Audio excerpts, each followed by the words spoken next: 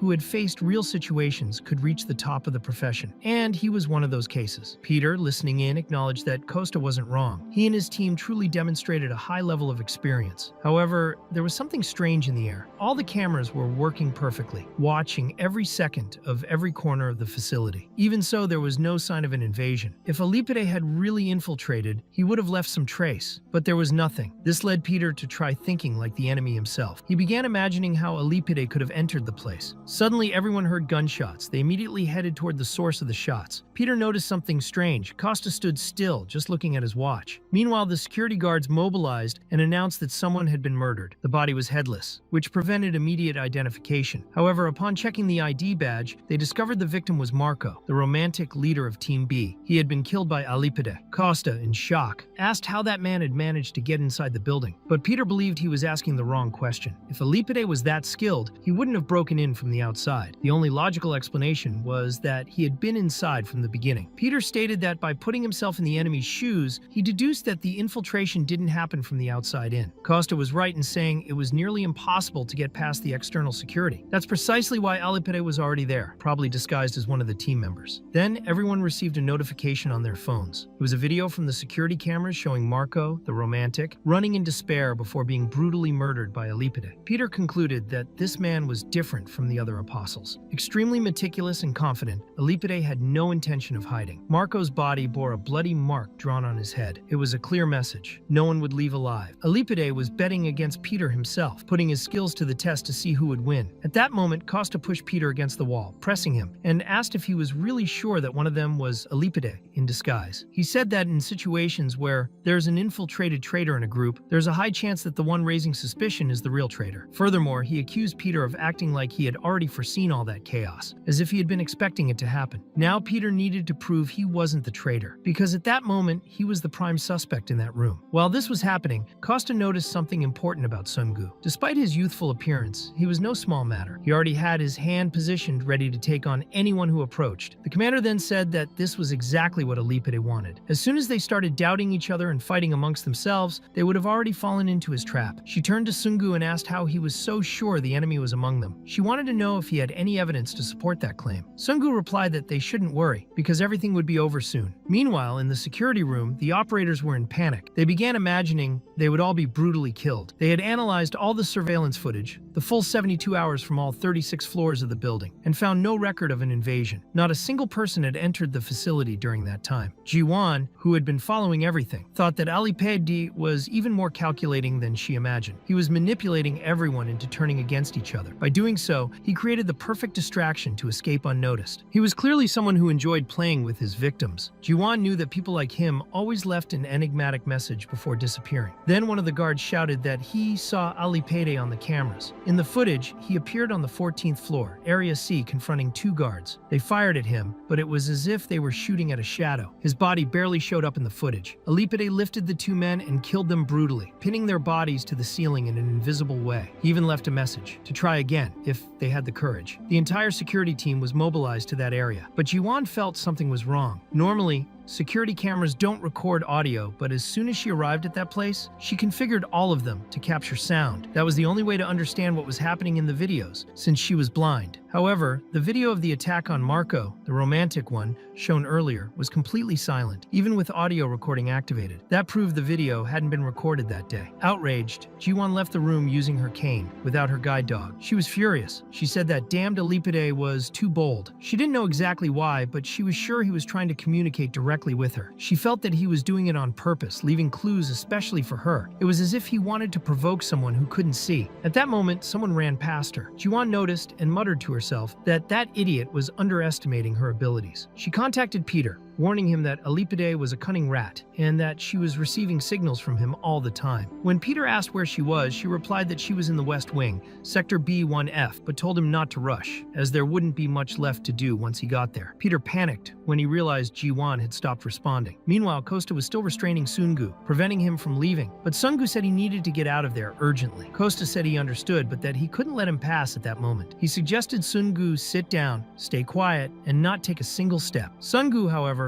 warned that if Costa kept insisting, he would have no choice but to break everyone's legs. Costa replied that he could try if he had the guts. Meanwhile, Ji-won was in some kind of storage room similar to a file archive, and she questioned Alipaydi about the little performance he had put on. Everyone already knew he was inside the building, but the fact that no one could see him intrigued her. Still, he had messed with the wrong person. The first thing Ji-won did was activate the audio function on the building's security cameras. Right after that, Alipaydi leaked a short video, almost like a home movie. In the video, he approached her directly. It was revealed that the so-called Marco was him the entire time. In fact, Marco had been dead for a long time. What she had seen was just a recording. Even so, Alipaydi had run past her just to leave his scent as a clue. Alipaydi, emerging from the shadows in the storage room, praised Ji-won's cleverness. He said that with her sharp sense of smell, she had managed to deduce almost everything correctly. Ji-won replied that after all that cat-and-mouse chase, the two of them had finally reached the final confrontation. Now she wanted to know what he had to say. She mockingly called him Mr. Marco. She commented that she had suspected from the start. The smell she sensed was awful and definitely not perfume. It also wasn't the natural scent of anyone she had ever known. It was the smell of disguise, of special effects. That's why she asked if he wasn't feeling hot under all that and suggested he take it off already, since she couldn't even see his face anyway. Or maybe he was just too ugly for that. At that moment, Alipaydi removed the mask made of fake skin. Ji-won said that now it was truly an honor to meet him. Or maybe it was better this way, since she didn't have to see his repulsive face. To her, psychopaths always had very ugly appearances. Standing before her was the Apostle Joao, servant of Father Raphael, known as the albino assassin Alipaydi, responsible for 187 missions with a 100% success rate. He began to explain why he had appeared before her, even knowing she was blind. Deep down, he just wanted to meet her in person. Ji-won, however, wasn't impressed. She asked if he was trying to flirt with her again, and made it clear that she liked handsome men. Alipaydi asked if she would be okay, since her blindness could be a disadvantage. Ji-won replied that he should only worry about himself. From the moment she entered that room, she had been sensing something strange in the air, something that felt heavier. Maybe Alipaydi had set a trap in advance, but that didn't bother her. She had her own secret weapon, darkness. Without hesitation, Ji-won destroyed the switch and plunged the room into complete darkness. Alipaydi acknowledged that it was a smart move. She had cut the power to level the playing field. Did she want a fair fight? Ji-won replied, of course not. Humans have something called neuroplasticity. When one sense is lost, the brain adapts and enhances the others. She lost her sight, but gained something he would never have, echolocation. With her cane, Ji-won could sense everything around her. Through sound waves, she detected obstacles, shapes, and movements. This fight wasn't fair. It was unfair to him. Ji-won's next strike was so fast that even Alipide couldn't react. He remarked that Father Gabriel's assassins were indeed well trained. She was about to strike him with her cane when she thanked him for the compliment, but said it was already too late. However, at the moment of the attack, Ji-won realized she had missed. That left her confused. She knew most people depended on sight to react, so how had he dodged or blocked? Alipide explained that yes, he also understood neuroplasticity. He knew that losing one sense led to the strengthening of others, but there was something he hadn't told her yet. Alipide was born blind, and now Ji-won finally understood what had felt so wrong from the beginning. On his face, there was a small device that emitted an extremely high frequency, something so subtle that even she, with all her heightened senses, couldn't detect it. Alipide asked if she was using echolocation and congratulated her for it. He said he had learned a lot from her, but explained that there was something even she couldn't overcome. No matter how hard she tried, it was a sensation most people knew as despair. He was capable of sensing everything around him with extreme precision. That was when Ji-won understood why he always sent so many cryptic messages and why he had chosen her in particular. Alipide confirmed it was exactly because of that, and as he advanced to attack her, he declared that another blind person would only get in the way of his mission. Meanwhile, Costa was still confronting Sungu, stating that he would break his neck before he even lifted a finger. Sungu calmly replied that Costa shouldn't say he wasn't warned. Day tried to land a punch, and Costa braced to block it, but the attack didn't come as expected. Instead, Sungu dodged over him, rolled away, and ran. Costa was confused and asked what that was.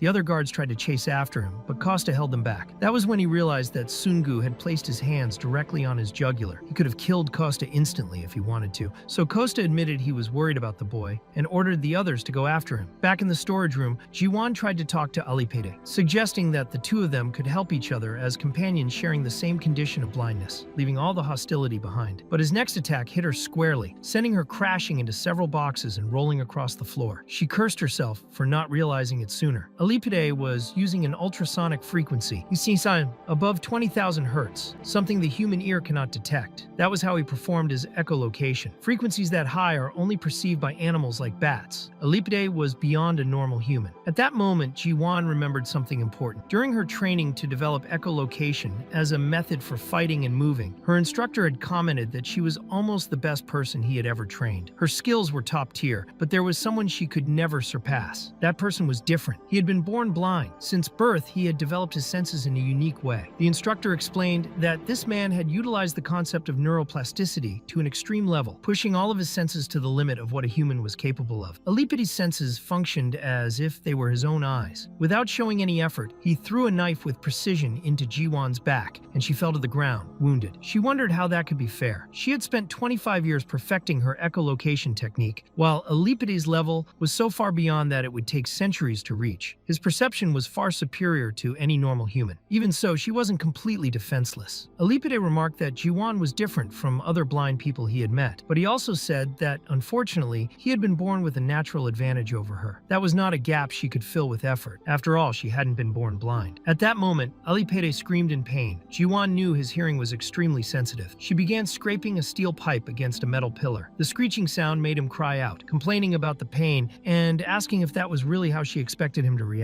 But right after that, he revealed that he wasn't feeling anything. Coldly, he threw knives attached to ropes, hitting Ji-won's arms. She then realized that Alipide had been toying with her the whole time. Alipide wasn't strong just because he was born blind. He had always been that way. With the ropes, he pulled Ji-won toward him and struck her with a powerful knee to the face. He said that although she was one of Father Gabriel's assassins, she was still not on the level of an apostle. She was condemned to share the same fate as the rest of her companions. It was a pity, he said, because it had been fun while it lasted. But just as he was about to deliver the final blow, the one that would probably kill her, Peter appeared and struck Alipide with a knee to the mouth so hard that it twisted his neck. The impact was so violent that it threw him far away. After that, even wounded, Ji-won asked if he had finally arrived and warned him to be careful. She said that the boy in the background was Alipide, who, despite being blind, was extremely powerful. Peter was surprised and asked if he was really blind. He wanted to know if it had been him who had laid hands on Miss Ji-won. Still, he was impressed. How could a blind man block one of his attacks? Alipide, meanwhile, was internally questioning whether that man was really Peter, but he soon realized that his voice wasn't that of an old man, but a young one. At that moment, the security team began surrounding the warehouse,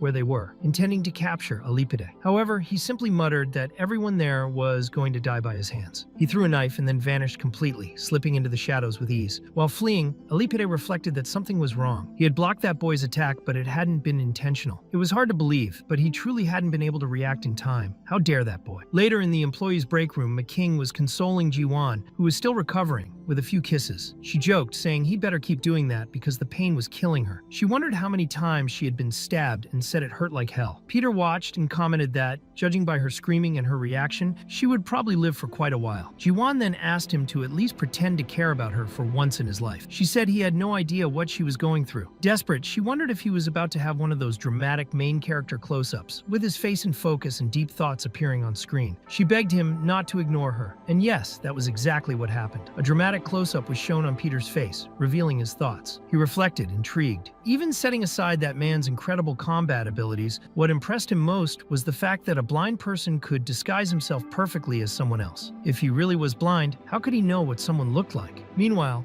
Costa reported that he had searched everywhere, but Alipide had vanished without a trace. The search would continue. Jiwan, still recovering, thought of something important. In the end, Alipide had failed to kill her. Now, with security reinforced and his identity almost completely exposed, he would likely try to eliminate President Choi as quickly as possible. She started to wonder how he would do it. Aware of the danger, Costa mobilized the entire security team to protect the president. He said that from now on, the focus was on guaranteeing total protection. Not even a fly would enter that perimeter without permission. Peter agreed with the assessment. He said she was right. Security was now much tighter. If Alipide had to carry out an assassination under these circumstances, there was only one way to do it, by disguising himself as one of the leaders. Peter already knew that Costa was, in fact, Alipide, but he wondered why he was still lingering in that location. He commented that they still had time and said he had prepared a sort of repellent to keep that pest away a little longer. At the entrance of the room where President Choi was, two muscular female guards blocked the passage. They said no one could enter, not even Leader Costa himself. The two had received strict orders from Kim Sun-gu to maintain total surveillance, even against the team leaders themselves. They would make sure no one got through. Costa insisted, saying it was an emergency, and asked why they were in his way. One of them politely asked him to step back and be gentle. This irritated Costa, but before he could do anything, the commander appeared and asked what the problem was. She said that if he had something to discuss with the president, he could entrust the message to her. Costa explained that he had an important document inside the briefcase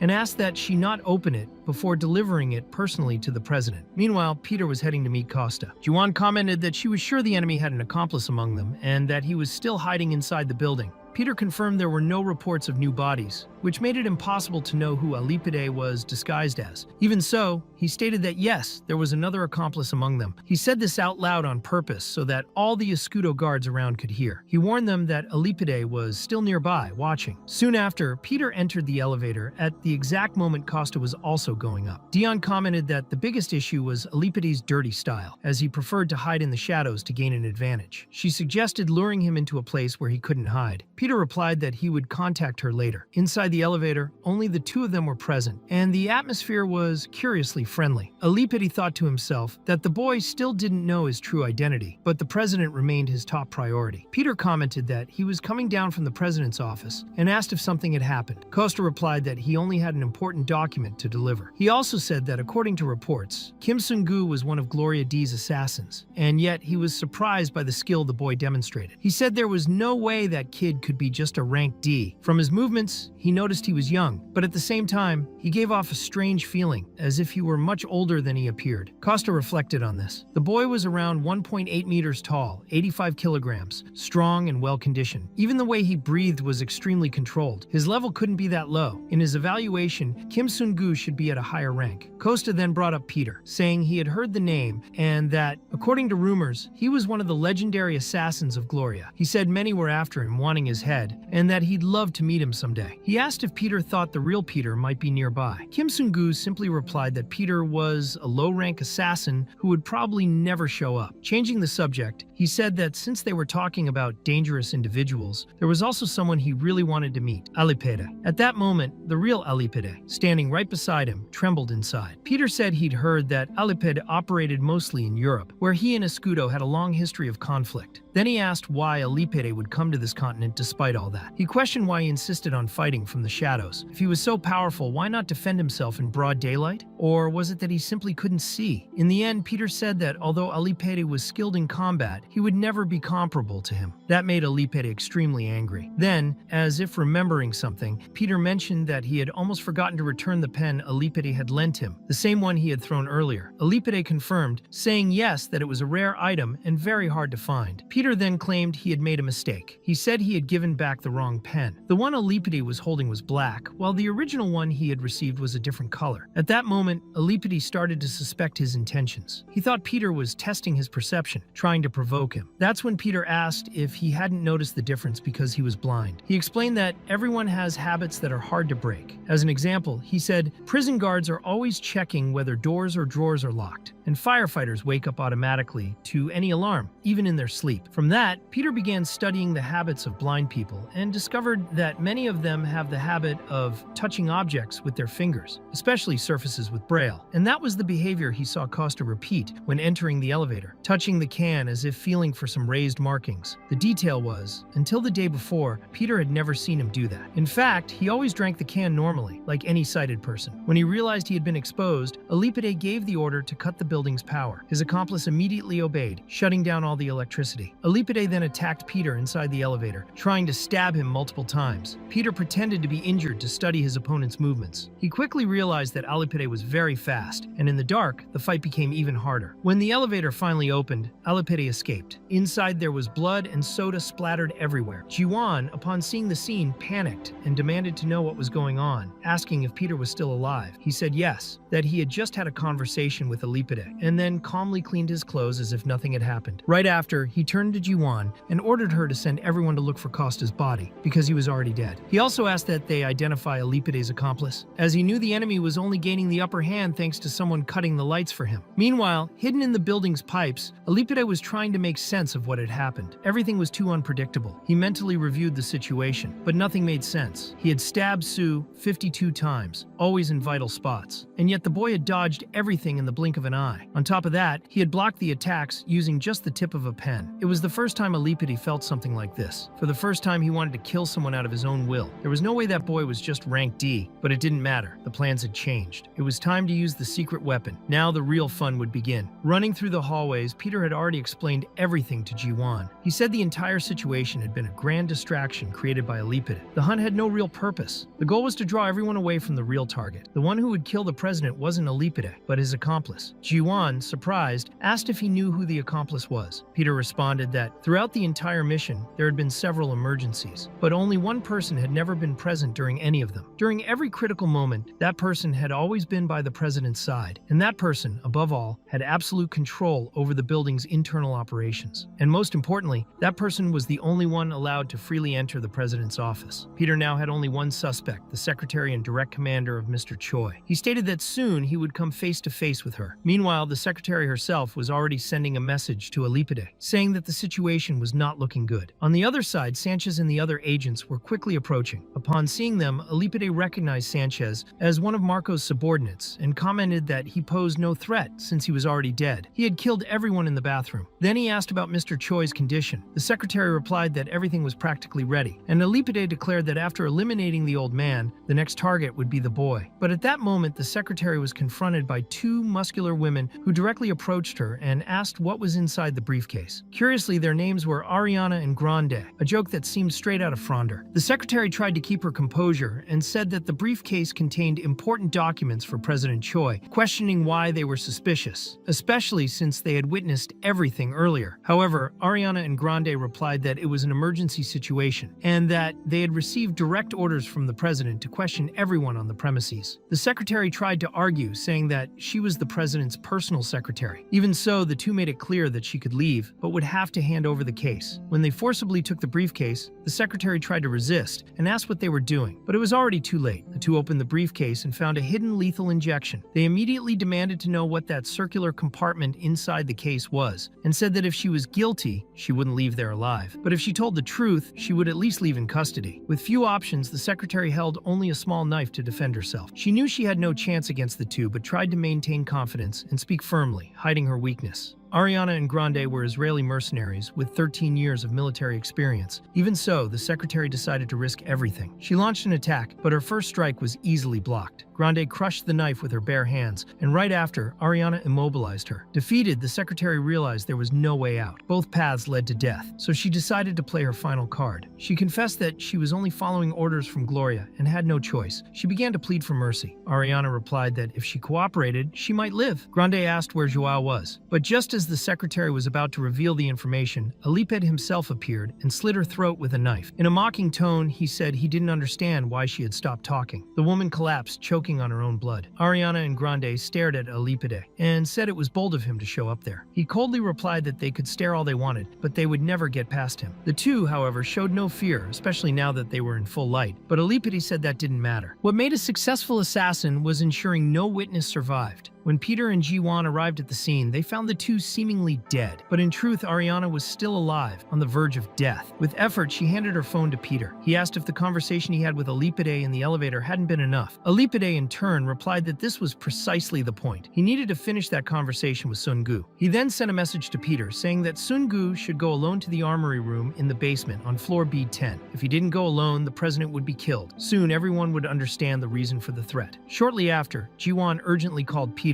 President Choi had been found unconscious with a remote bomb strapped to his neck. Peter said that only Alipede had permission to remove the device from President Choi's neck. Ji-won asked where he intended to go now, and Peter replied that they should contact the doctors and the bomb squad immediately. He said he would meet Alipede and accept the invitation. It was what any polite person would do in a situation like that. Ji-won protested, saying it was obvious that this was a trap. According to her, it was just another stupid attempt to lure Peter to a place where no one from Escudo could see them. It was clear that Alipede had prepared something sick to kill him. Even so, Peter turned to her and asked what his name was. When Ji-won answered Peter, he said that was all he needed to know how that fight would end. Delan, who had been watching everything, commented that he had to admit Peter was really full of himself. Meanwhile, at Raphael's base, one of the servants expressed concern. He asked if everything would really be okay, especially if Peter was hiding near the mission site. He also mentioned that Apostle Joao had gone alone and suggested that maybe they should send another apostle to support him. Raphael immediately refused, saying that man clearly didn't know Joao. If they sent another apostle to help, Joao would probably kill that one too. He explained that Joao was very different from the others. No one believed what he was capable of until they saw it with their own eyes. At this point, they recalled what had happened in 2017 in a city in Malta. On that occasion, Raphael himself had gone to meet Alipede. When they arrived, Alipede commented that he only raised rabbits in that house and asked why there were slippery people in the rabbit pen. Raphael, surprised, said they were highly skilled professionals, experts at hiding their tracks, and asked how Alipede knew they were there. But Alipede corrected him, saying that was the wrong question. He stated that Raphael already knew how he had found out, otherwise he wouldn't have come to see him in the first place. Raphael was impressed by his demeanor. He said that attitude only increased his confidence even more. One of the men present said he would handle Alipede on behalf of the boss, but Alipede simply analyzed the enemy's equipment. He said the man carried a competition pistol, a Glock 17 model from 1998, weighed 68 kilos and measured 15 centimeters. He praised the work done on the polygonal rifle, but noted the man had brought only one magazine, which meant he was already at a disadvantage. Before he could be attacked, Alipede lunged forward and began violently beating the man with punches. He commented that if he had a knife, the man would have died 13 times already. After the enemy fell, Raphael simply jumped over his body and praised the brutality with which he had taken him down, saying it had been amazing. However, Alipede replied that the only impressive thing about that man was his physical build. Other than that, there was nothing noteworthy. He then commented on Raphael's appearance, saying he wore an expensive suit, an old rosary, and had the typical scent of someone Asian, more specifically Korean. Then he asked what the organization called enro wanted with him. Raphael said he was increasingly impressed and that he had even more reasons to admire him, but he revealed that he had made a mistake. He explained that they were no longer called Hanra. Now the organization went by the name Gloria. He then handed a piece of paper to Alipede. It stated that they were all going to Korea because there was someone there Alipede had always dreamed of meeting. Alipede asked if he was talking about Peter. Raphael replied that unfortunately Peter was already old, but he was sure Peter could still surprise, especially when it came to assassination. He hoped Alipede would be interested in the offer. Raphael said he was curious to see if Alipede could truly surpass Peter. At that moment, Peter was already approaching the designated location for the duel. The atmosphere was silent and dark. Upon entering, he asked if that was how Alipede usually welcomed his guests. He sarcastically asked what he wanted to discuss. Alipede replied that there was something he needed to confirm. Ever since the first time he saw Peter, he had felt a strange sensation he couldn't get out of his mind, something that had been consuming him from the inside. He said Peter looked young, but at the same time,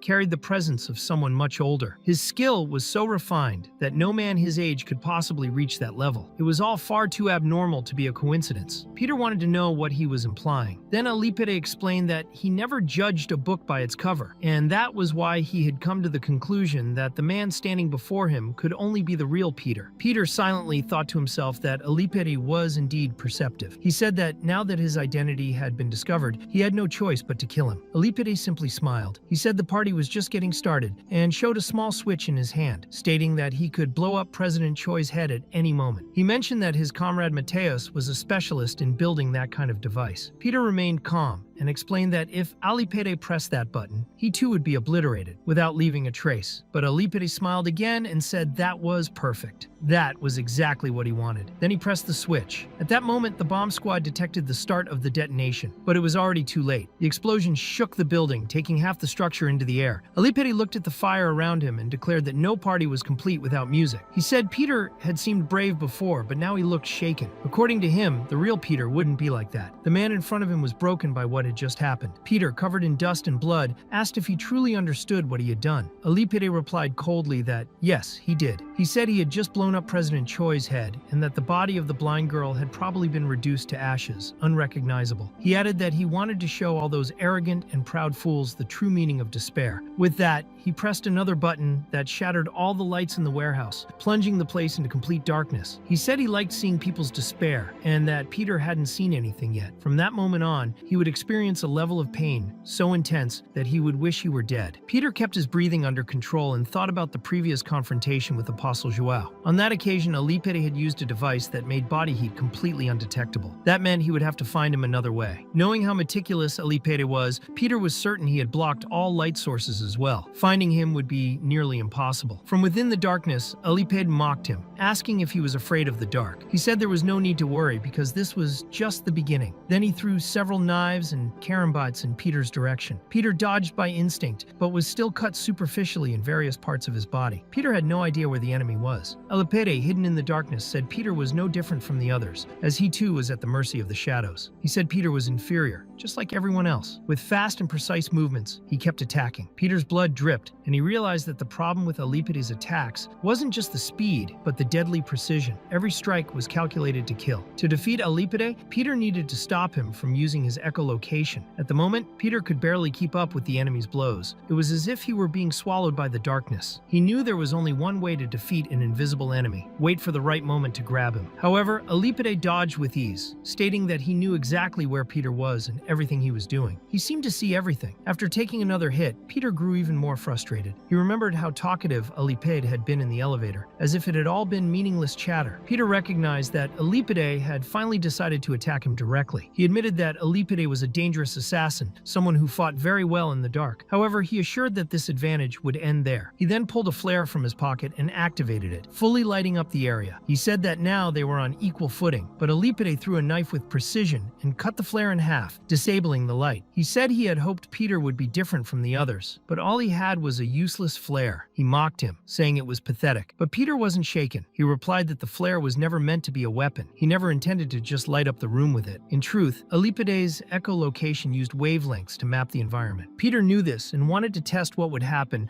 when other wavelengths were introduced. What he actually did with the flare was activate the fire safety system. The entire room began to fill with water as the sprinklers went off. Peter stated that now Alipede's vision was just as impaired as his own. For the first time, Alipede was shaken. Never before had his echolocation been disrupted by someone. It was at that moment he realized Peter's plan. From the beginning, he had examined the room for the exact locations of the sprinklers. He planned everything precisely to level the fight. Although he recognized that Sun Gu had been clever in predicting this, Alipede still tried to grab Peter as he approached. The flare was just a bluff, and he knew the sprinklers wouldn't keep spraying water forever. That's why his new plan was to pressure Peter, until the water stopped. But Peter was calm. He said there was no reason to rush because he knew his companions were still alive. Alipide's obsession with perfect murders made him announce each one. He would never have carelessly blown up the target. Alipide began to question things. He wanted to know how Peter was so sure of that, and more importantly, why he was still so calm. He realized that earlier, he had only pretended to be shaken. Peter stated that the bomb was located elsewhere, and he was sure of it. He questioned Alipide about the reason for staging the whole scene. He believed that the wounded pride of not having killed him before led Alipide to create this trap to achieve the perfect kill. To him, the real reason behind it all was Alipide's insecurity. That cold killer image was just a facade to hide his wounds and trauma. This time, Alipide was truly shaken, and Peter, with a provocative smile, told him to wipe that sad look off his face. He said it didn't suit his pretty face. Alipide asked what Peter really knew about him. A normal person would never understand certain things. For example, he never understood the meaning of the word pretty. As a child, Alipide raised a white rabbit that everyone said was adorable. They said the animal even looked like him, so white and cute. The other kids wanted to pet the rabbit, but Alipide said no. He claimed the rabbit was his. That led them to ask why he was so selfish. One of them even scratched his hand, and that's how it all began. The abuse followed. Alipide began to be tormented and beaten. He felt powerless. His suffering evolved into an inferiority complex, but he couldn't do anything. He was just a weak, blind child. One night, his rabbit disappeared. He soon found out the other kids had completely destroyed the animal. They said it was all white, with red eyes, and laughed, asking if he was blind too, just like the boy who owned the rabbit. When Alipide arrived, he tried to fight back, but he was too weak. He was beaten right there, next to the body of his rabbit. Remembering that night, he realized that his sadness didn't come just from the death of the animal. He cried over the loss of his dignity. Later, when the kids went to play basketball, the lights on the court went out. In the darkness, everyone was blind, except him. Alipide wasn't affected by the absence of light. He could see everything, and took advantage of it to beat them. He made them scream for help and beg for mercy.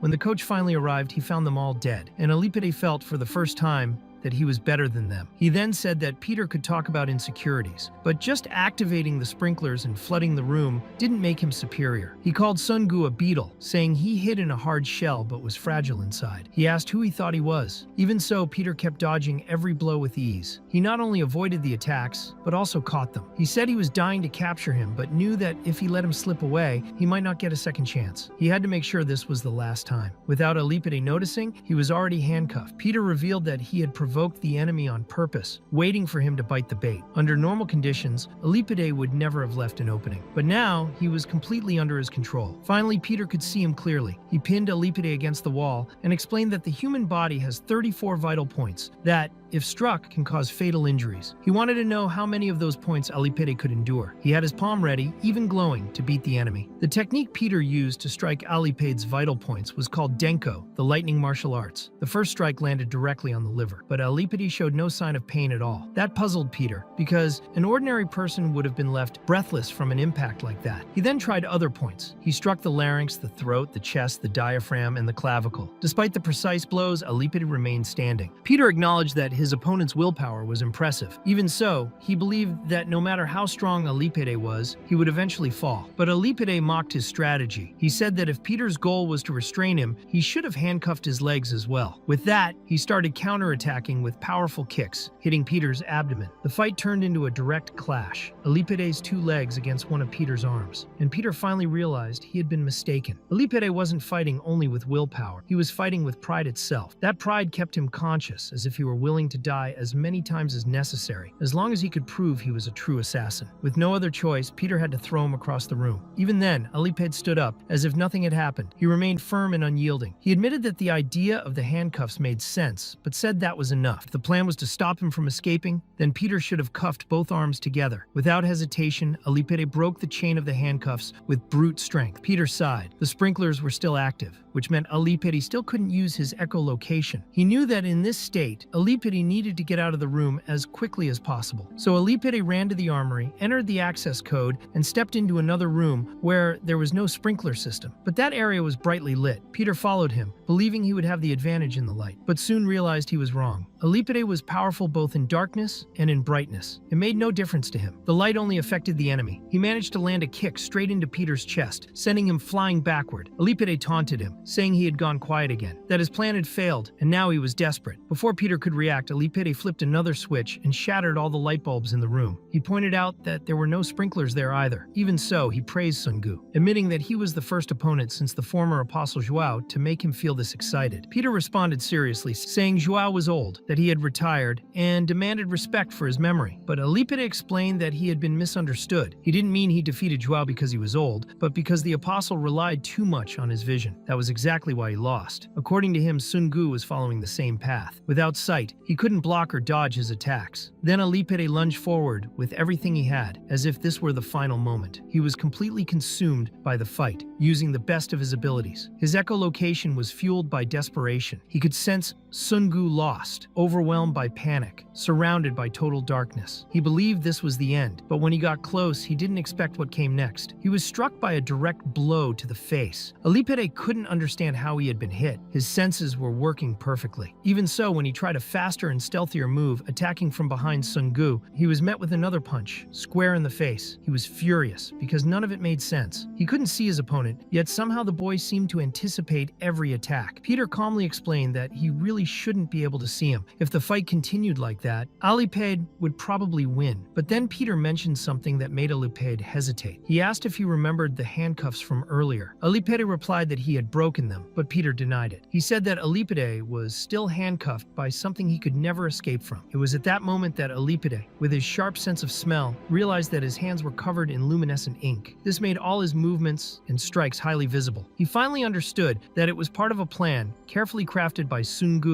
from the very beginning. He was stunned to realize just how far ahead the boy had planned. He wanted to know when he had prepared all of that. Peter explained that he knew ordinary lighting would never work against someone like him. That's why he had prepared a weapon worthy of the challenge. Alipede's echolocation was his most powerful tool, so they had to neutralize it in a smart way. And in the end, Alipede had to admit he was wrong from the start. He should never have started that fight the way he did. Unwilling to accept the situation, Alipede lit a flare himself, tossed it into one of the corners of the room, and lit up the entire space. He asked if it was better now for a real fight. Then he pulled out 2 karambits. He tossed one to his opponent and declared that from that moment on, they would fight on equal footing. That way, there would be no excuses for the loser. Peter was surprised by the gesture. He found the boy more and more astonishing. They then charged into a direct clash. Even with his echolocation, Alipede could only see Peter's silhouette, like a shadowy figure. The movements were so fast that, even when blocking, his arm was torn by a slash right at the beginning. Peter fought as if the blade wasn't just a weapon, but an extension of his own body. While parrying Alipede's attacks, he also landed precise punches to his ribs. Both of them already had deep cuts covering their arms. At one point, Alipede noticed Peter was holding the karambit in a different grip, preparing an overhead strike. He braced to block that motion. But once again, Peter showed he didn't rely on the blade alone. He used Alipede's defense to trap his arms with an unexpected maneuver. Then, spinning the karambit with his pinky finger, he slashed both of Alipede's arms deeply. Alipede refused to accept that defeat, not even the words of Raphael, who once warned him that Peter, even on the brink of death, could be a serious problem. He remembered hearing that Peter rarely used weapons. Some said it was because it would be unfair to his enemies, that he preferred to fight with his own hands, for justice. Furious, Alipede yelled at him to stop showing off, but the two went back to trading blows at such an absurd speed that Alipede didn't even realize when his shoulder was torn open. Using his echolocation, he thought Peter was behind him, but he realized the sound was distorted. Peter was faster than sound itself. It was like seeing Peter in his true form, as a real apostle, a true servant of God. At that moment, his weapon was completely destroyed by a brutal strike, and he was knocked down. Dazed, he wondered who that boy really was. Peter coldly just told him not to move because his muscles were completely torn. If he kept trying to resist, the pain would only worsen. It would be better to surrender. Trembling, barely able to lift his arms, Alipede told him to shut up. Even so, he hated to admit that Peter was right. Because of that earlier move that immobilized his arms, he could barely move them now. By then, even Alipede's blade was broken. He wondered how that boy could wield the karambit with such precision. Peter looked so young, yet his movements showed the technique of a veteran. Peter said that if Alipede wanted to turn off the lights again, he could go ahead, but the next strike would be for real. He explained that Alipede could now only defend with his right arm, and it would be impossible to block using both hands at once. However, when Peter tried to land the next punch, Alipede intercepted it with a bite, making it clear that he too was now limited to just one arm. But when he tried to retaliate, his mouth opened involuntarily because of the earlier blow to his jaw. Peter explained that the muscle called the masseter, responsible for bite strength, had been struck. When that muscle is compromised, even a gorilla would open its mouth. That made Alipide understand that there are things neither his weapon nor his pride could overcome. Right after, he felt something strange, an interference in his echolocation. With difficulty, he asked if the boy's name was Kim Sun-gu and said he would never forget it. In a swift motion, Alipide extinguished the flare. The room went completely dark, and he used the darkness to escape. When the special forces arrived on the scene, Alipide had already vanished. Peter, however, showed no frustration. He knew the two of them would meet again. Later, the agents from the Deha group were surrounding the entire perimeter. Jiwan wanted to know if they had captured Alipide and asked what had happened to Kim Sun-gu. At that moment, Alipide ran silently past her and slipped a note into her pocket. It was written in Braille. The message said their echolocation practice would have to wait for another time. Jiwan was furious. She wanted to know what that damned Alipide was planning. Later in the infirmary, Ariana the Giant and the secretary were all present. They were alive, though seriously injured. Jiwan commented that some of them were lucky to survive, and at least the bomb implanted in the president's neck hadn't exploded. The doctor said that fortunately the secretary hadn't been hit in any vital spot, but Peter couldn't accept that. He said it was impossible. Alipide never missed a vital point, so he asked how long the secretary had been spying for Gloria. She answered that she had actually been infiltrated from the start. People like her were placed in several companies. The boss kept everyone's families hostage, and she only did it to protect them. Peter reflected on that and thought that bastard Raphael truly left no loose ends. Even so, he couldn't understand how he had let Alipide escape. It was like letting a fish slip off the hook, something that should never have happened. Still, he told them not to worry. That child would still be useful one day.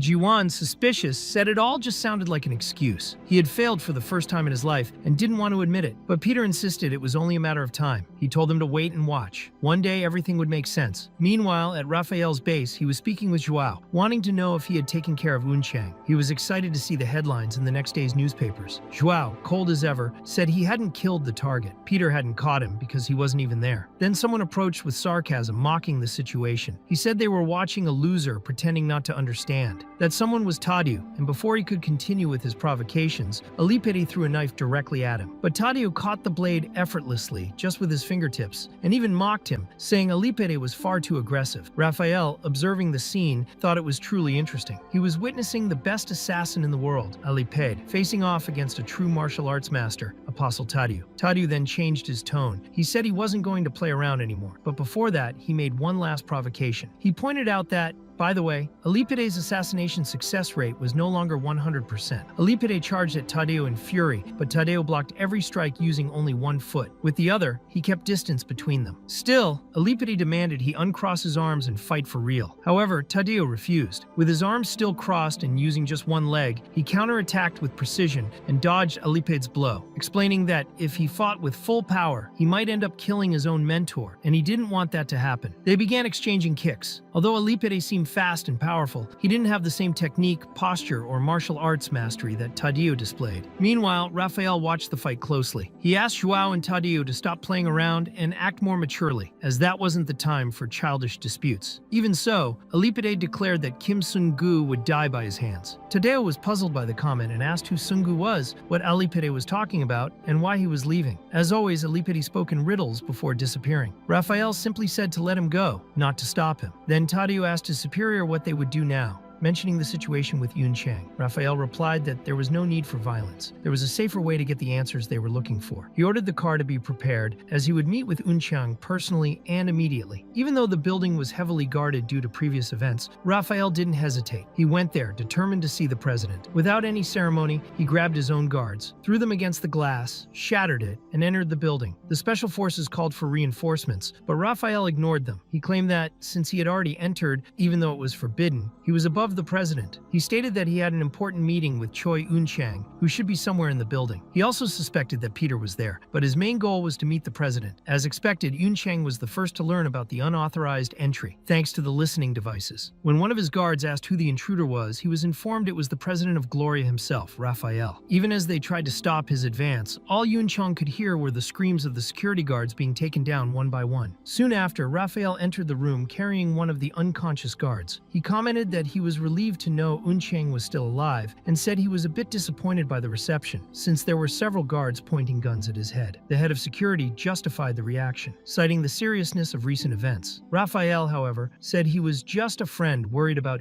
Chang and was thankful nothing more serious had happened. The commander noticed something strange. Raphael was alone, surrounded by numerous armed soldiers, yet he remained completely confident. His presence was so intense that it intimidated one of the guards to the point of losing control of his own body. Unbothered, Raphael walked past the guard, approached Chang, and said he had heard about the danger the president had faced. Then he directly asked who had helped him get out of that situation. That was when Peter appeared. He was very close to Chang, staring at him intensely. The president felt a chill when he looked directly into those eyes. He had met many dangerous people before, but looking into Raphael's eyes was almost impossible. When he noticed Chang wasn't saying anything, Raphael asked why he was so silent. One of the aides, visibly nervous, responded that Peter wasn't there. He assured Raphael that if Peter were present, he would have been arrested immediately. Raphael settled calmly onto the sofa and pretended to believe it. He said, of course, if they found Peter, he would be arrested. He also added ironically that President Chang would never cooperate with someone like him. Then he commented on Chang's tie, asking why it was loose. He approached and explained that a tie should be worn tightly. At that moment, Chang thought that, in fact, he hadn't met Peter in person. But in front of Raphael, he couldn't even appear to be lying. Any hesitation could be fatal. If he gave the slightest false signal, Raphael would kill him without hesitation. Still, Raphael remarked that he didn't seem to be lying. He asked if there was anything else interesting to tell.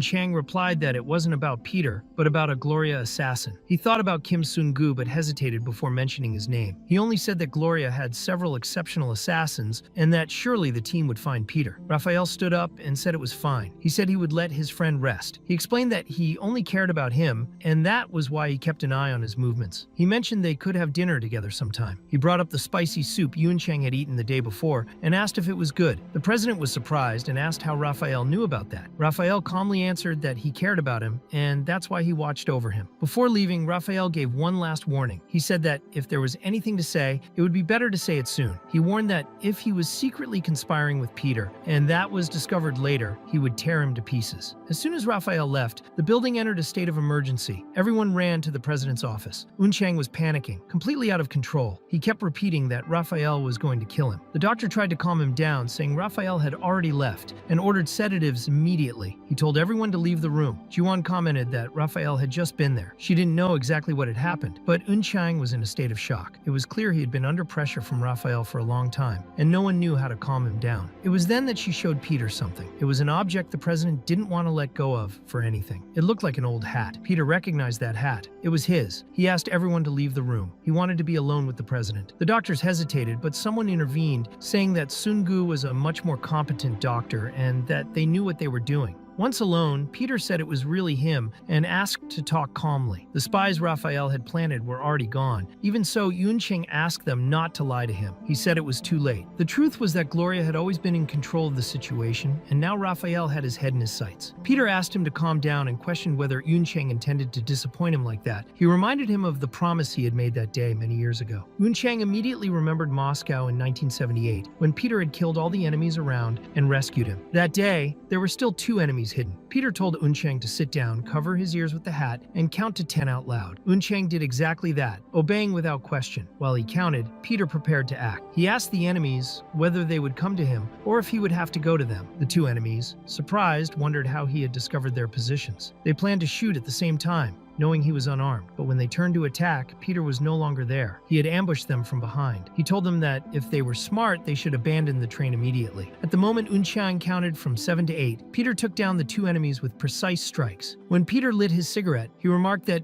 Chang had stopped telling the story. Chang, a bit embarrassed, apologized and said he had stopped without realizing it. Peter then told him to prepare himself mentally, because he would soon see something important. Later, a young Chang was desperate on the back of Peter's super-fast motorcycle. The older man warned him that he would face many difficulties from that moment on, perhaps even worse situations than the one they had just survived. Chang then said he wished Peter would stay close. Peter, however, explained that they wouldn't see each other again, but gave him a hat, telling him to think of it as a part of him. He asked Chang to make a promise. If they ever met again, Peter didn't want to see someone who would bring him shame. The boy promised that if they ever reunited, he would be a brave and hard-working person. In the present, Peter asked out loud where that old Chang had gone. He placed the hat on his head and told told him to get up because people were waiting for him downstairs. Now President Yun Chang confessed that he thought all of this was madness, but since the first time they met, he had never been able to get Peter out of his mind. Since that day, he had never forgotten him and had sincerely wished to see him one more time. With tears of emotion on his face, he thanked Peter for giving him the chance to see him again. Peter in turn thanked him for becoming such a good and just man. Yun Chang then appeared before everyone and apologized for what had happened, saying he must have caused a lot of concern, but that he was feeling better now. Jan asked how Peter had managed to do that. He replied that he didn't do anything, and that President Yun Chang had always been a strong and resilient person. Later, at Dawn's hacker ice cream cart, she complained that she had worked so hard beside Peter, and in the end, all she got was a story told by him. Peter asked if she thought she would receive something else, and she, irritated, wanted to know if he was implying she was greedy. He simply replied that she was the one who said that. However, President Yun Chang gave her a thank you letter, which contained a black card. She thanked him formally, calling him Mr. President. Even McKing was happy, knowing he would now get lots of snacks. Peter commented that they really did love money, and when they asked where they were going next, he replied that he needed to visit a house he had forgotten to stop by. After that, he returned to the Divine Glory School, where Dako J complained that he had been missing a lot and asked if he had by any chance met a VIP and received an unlimited card. Peter laughed at their intuition. Soon after, Yuna appeared, warning that everyone was in trouble. She explained that they were going to fire the rank D assassins. Hyung became worried, saying it was obvious she was in danger since she was ranked 335. But Yuna corrected everyone, saying it wasn't quite like that. In fact, she herself would organize a test for the rank D assassins, and all those who ranked below 100 would be dismissed. Hyung was startled, asking how that was possible since they had barely made it into rank 300. How could they be among the top 100? Jae questioned why Sungu was so calm, considering he held the lowest position among them all. Sungu then calmly replied that he had already anticipated something like this and had found a way for all of them to pass the test. The person responsible for training them all arrived at that very moment. The brothers were terrified by his presence, but Yuna actually liked what she saw. Kajio asked if those were the rookies he was supposed to train. The brothers confirmed and said he was the Bear, the same guy who had been on the Phantom Cruise. Yuna wanted to know if they knew that man. Hyung replied that yes, he was incredibly strong. After the fight against Joao and Tadeo, he had returned all beat up to Jiwan's house, covered in blood and poison. Jiwan herself commented that he should consider himself lucky because if it weren't for Peter, he'd already be dead. After that, Peter took Jiwan out of the room, leaving only him and Kajio alone. He asked why Kajio had returned. Kajio answered that he had been the strongest opponent he had ever faced, besides the Apostles of Gloria themselves, and wanted to know who he really was. Sungu asked if he would believe him no matter what he said. Kajio replied that after everything he had been through, he no longer doubted anything. If he said he was Peter, he would believe him. And that's exactly what Sungu said. He revealed that he was Peter. Kajio, surprised, asked if that was true. To him, Peter was an old man. Peter reminded him that he had said he would believe him, but Kajio thought this situation was different. However, he started to reflect. The skills Sungu had shown so far were completely uncommon. He began to accept that, whether Peter or not, it didn't matter anymore. Kajio said that he had tried to fight Raphael, but with his current strength, he couldn't. He explained that he had never had anyone to truly teach him how to fight, having been deliberately held back. He acknowledged that Sungu was stronger, and for that reason, he knelt before him, asking to be trained. He wanted to become stronger to avenge Yuika. Peter told him to stop being weird and stand up, but Kajio said he wouldn't get up until Peter accepted him. Peter stated that an apostle never forces his disciples to kneel, but there was an important mission for Kajio. Kajio replied that he would do whatever was necessary. His mission was to train the new rank D recruits. He questioned whether they were even in the top 100 and concluded that with such low odds, they would be eliminated right away. Yuna got angry at the comment and told him to listen up, calling him a jerk and asking if he had any idea who she was. Jay tried to calm her down, reminding her that the man was dangerous. Peter watched his students with pride and, as he passed by Kajio, whispered in his ear that he couldn't train him personally, but he wanted the others to survive. For that reason, he needed Kajio to do his part well. Kajio agreed and promised to give it his all. Yuna asked what the first type of training would be. Kajio said it wouldn't be anything much, but shortly afterward, Jay was already calling for help. They were climbing a mountain with their bare hands, with stones tied to their backs. Kajio shouted that a human only becomes strong when facing death and ordered everyone to keep moving. Meanwhile,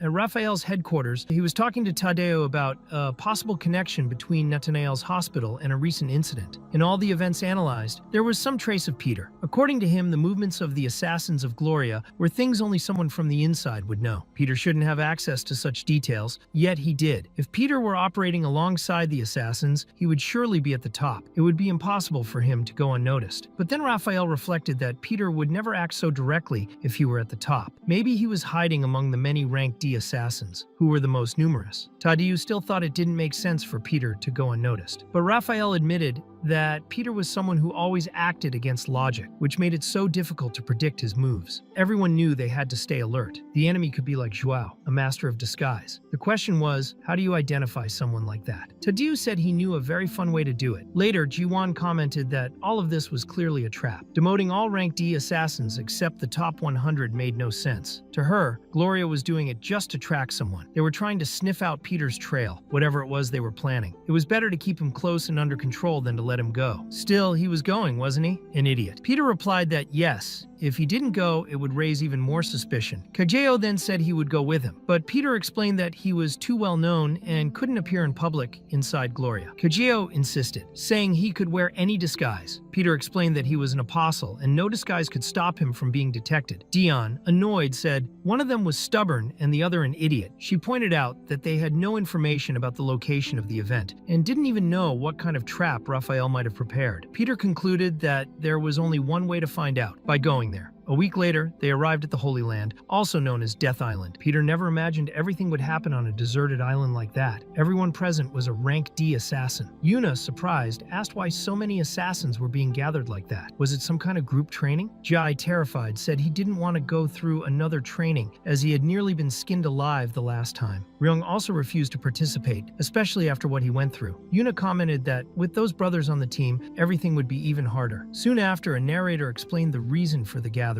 He welcomed them to Death Island and announced that this year, Gloria had prepared a surprise event to renew its corporate image. All rank D assassins would have to participate in a selection process to continue representing the organization. The test was simple. They had to survive on the island for 48 hours. Many thought it sounded too easy, like a vacation, but they were wrong. From that moment on, they had to face each other like real assassins. In each fight, the winner would take the loser's license. At the end of the test, the 100 participants with the most licenses would make up the new top 100. They could fight, hide, steal. There were no rules. The important thing was to survive and collect licenses. Everyone would meet again in 48 hours. Surviving until the end would be the greatest challenge. Later, while preparing her equipment, Yuna said it felt like a video game. The uniforms looked nice and well made. Peter noticed that Gloria had put a lot of effort into preparing the event, and that was exactly what worried him. Everyone had visible numbers on their clothes, indicating their rank. Those with lower numbers would be seen as weak and become targets for the stronger ones. Ryung commented on the other participants. There was a man with a skin mask, another with a clown mask, and even a very beautiful woman who looked more like a model than an assassin. They also questioned what an old man was doing there, since at that age Peter was already an apostle. Peter felt a bit offended. Deep down, he really was already a grandpa. Quickly scanning the area, he noticed there were too many security cameras. They were being watched closely. Any suspicious behavior could put him at risk. Gloria wanted to know if he, the real King Sungu, was truly a rank D. That's why he had to hide his true power and keep pretending he was just number 336. But that wouldn't be easy. Then a strange man appeared before Peter, wearing the number 330. But the truth was that man was Tadu, disguised as Horang Nabi. That man was definitely not rank 330, not here, not anywhere. Everyone around could tell he seemed way too proud for someone of such a low rank. Tadu looked at him suspiciously and asked if that bald old man was Peter. Then he dismissed the thought, thinking it didn't make sense. Even so, he mentioned that he had heard rumors Peter was nearby. Another participant mocked, saying that only an idiot would be looking for Peter in a place like that. Tadu, in turn, said it would be impossible to inspect the 335 people present. So he said that from now on, everyone should play fair. Meanwhile, Peter was watching the situation closely. He suspected that man was the surprise element of the test. He wanted to see what card the man was still hiding. Suddenly, Tadeo raised his voice and said that whoever was Peter should raise their hand. Everyone thought he was being an idiot. But to everyone's surprise, Peter himself raised his hand. Tadeo laughed and said it was him after all. Then he asked what Horang Nabi thought about that. Tadeo questioned whether someone that young could really be Peter and called him Zong. Yuna, noticing the confusion, explained to Hyung, who was Chinese and hadn't understood the nickname, that Zong meant something like big brother or older brother. Peter, even without knowing what the man wanted, knew he had to shut him up somehow. He looked around. Many people were starting to believe he really was Peter, just because of Tadeo's provocation. Peter said he didn't want to cause a commotion there, but if Tadeo thought he could find him like that, he was free to try. In a swift move, Tadeo prepared to land a big kick on Peter's face, but stopped at the last second. He said he found him him a fascinating guy. Hyung questioned if that was some kind of attempt to impress, saying anyone could pull off a kick like that. But Peter knew that wasn't true. That was far from a regular kick. It was a middle kick, specifically a Brazilian-style kick. The trajectory had changed 3 times in a short amount of time. Clearly, that man was hiding his true ability. He was, without a doubt, a martial arts master. Tadeu, smiling, said things were going to get even more interesting now. He called Peter Zong again. Jay showed up and asked if he was trying to intimidate Sungu, saying it almost looked like bullying. Hyung, on the other hand, told another Hyung that this wasn't the right way to do things. If someone was going to challenge Peter, it should be done like a real man. Tadeu laughed and said everyone was taking it too seriously. To him, it was just a joke. He told Sungu not to worry and asked if he was having fun. He called him Zondi, grabbed his arm, and commented that his skin was young and firm. Meanwhile, the Dokko brothers were watching everything and noticed that Sungu had remained completely still after the kick. They promised to take care of him, but for Tadeu, that wasn't fear. He knew exactly what he had seen. The boy had tracked every change in the kick's trajectory with his eyes. He hadn't frozen out of fear, but because he was totally confident. That was certainty, not panic. In Tadeu's mind, there was no doubt that boy couldn't be just a rank D. He was definitely someone very suspicious. Everything was about to begin, and the Dokko brothers were full of excitement. They eagerly said they would defeat all the other competitors, but Sungu quickly brought down their excitement. He explained that it wasn't the time to be cheerful. He asked if they didn't understand how dangerous that situation was for the group. He said that if they were at the top of the rankings, the weakest participant would be the first target. However, since they were at the bottom, they were easy targets for all the other 332 people. In other words, everyone else was aiming at them. Faced with that, the brothers asked what they could do. Yuna replied that the only way to survive would be to stick together. Half an hour later, the narrator's voice announced that the game would officially begin. Peter knew that all the assassins there were thinking the same thing. As soon as they dispersed, each one would look for a safe place to hide and plan calmly. The problem was that, with so many eyes watching, he wouldn't be able to use his skills freely. He would have to blend in with the group before making any moves. So he explained to the others that he had an idea to help them survive. Sometime later, the brothers were outraged by the decision. Jay complained that there was a market on the upper floor, while Ryung said there was a bunker in the basement. They wanted to know why they had been taken to a dump. Peter explained that it was simple. Places with food or protection would be highly contested. If they went there, they would end up getting crushed by the others. The Dokko brothers reluctantly agreed and said they knew that all along and were just testing Sungu's reasoning. But Peter's biggest concern wasn't the location. It was the man following the group, Orang Nabi. He was sure that man wasn't just a rank D. Later, inside that abandoned factory that looked more like a landfill, ranks 328, 320, 325, 331, and 321 had gathered. Sungu had called them all there. He explained that those in higher positions had a good chance of attacking the weaker ones. That's why the lowest ranks should form a coalition. Even if they were natural enemies, the idea was to create a temporary alliance to bring down the stronger ones first. Yuna thought Sungu had once again made a great decision. If they were acting alone, they'd be at a huge disadvantage, and to qualify, they needed to obtain licenses. She wondered how he would solve that problem. That's when Sungu explained that the next step was to figure out how to break into the top 100. While their group stayed hidden, the other assassins were already fighting among themselves. No matter how strong they were, no high-level assassin would survive a coordinated attack from 10 opponents at once. He said that for this reason, they didn't need to take licenses one by one. The best strategy would be to target someone who had already accumulated several licenses. Sungu explained that after that, they would divide the licenses among themselves to keep the group united. One of the group members, the more playful one, said it was a great idea but wanted to know how they would split the tasks. Peter replied that he and another would patrol the forest. The others would be responsible for luring the big fish back to the factory. Orang Nabi,